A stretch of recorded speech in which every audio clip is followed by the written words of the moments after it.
اب اس پہ میری رہنمائی فرمائیے. دیکھیے لوگوں کا اسلامک بینکنگ کے اوپر ایک ٹرسٹ ہے مگر نتیجہ پاکستان میں کیوں نہیں آ رہا. اب یہ بات اگر میں کہوں گا تو بڑے وثوق سے کہوں گا کہ پاکستان میں اسلامک بینکنگ ترقی پذیر ہے, ترقی کر چکی ہے, لوگ اس کو ایکسیپٹ کرتے ہیں, اکنالج کرتے ہیں.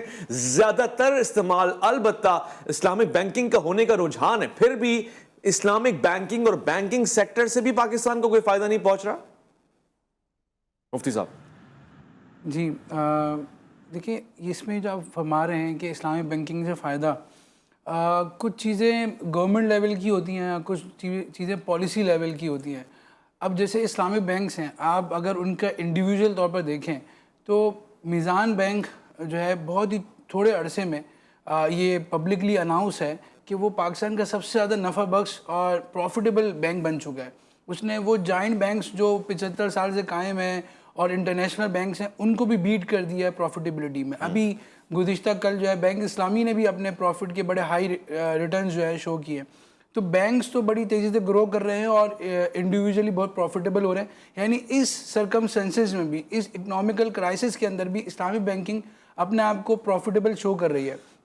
جہاں تک contribution to the Pakistani economy کی بات ہے تو جیسے کہ آپ کی نالج میں بھی ہے کہ اوورسیز سے جو ایک بہت بڑا ریمیٹنس آتا ہے وہ ڈالر کے جو ریزروز ہیں وہ ان میں روشن ڈیجیٹل اکاؤنٹ کا بہت بڑا کردار ہے.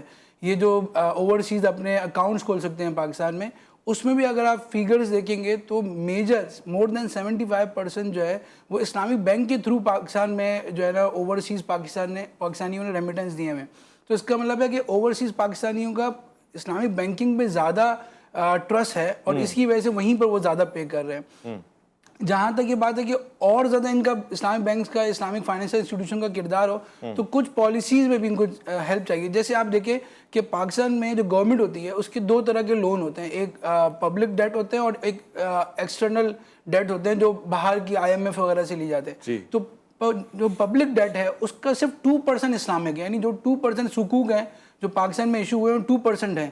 تو اب اگر جو ہے پبلک ڈیٹ ہی حکومت جو ہے وہ سکوک کے ذریعے نہیں کرے گی اور سکوک جتنی مقدار میں ایشو کرنے چاہیے اتنے نہیں کرے گی تو بینکس کی ارننگ بھی بہت متاثر ہوتی ہے. کیونکہ بینک جو ہے نان شریعہ TFCs اور PIBs نہیں خرید سکتے, وہ صرف شریعہ کمپلائنٹ سکوک اور اسی طرح کی چیزیں خرید سکتے ہیں. تو ان کو اپنی پروفیٹیبلٹی بڑھانے میں اور کسٹمر کو سرو کرنے میں گورنمنٹ کی طرف سے سکوک کے طور پر مدد چاہیے ہوتی ہے, جو گورنمنٹ اتنے ایشو نہیں کر رہی جتنے کرنے چاہیے.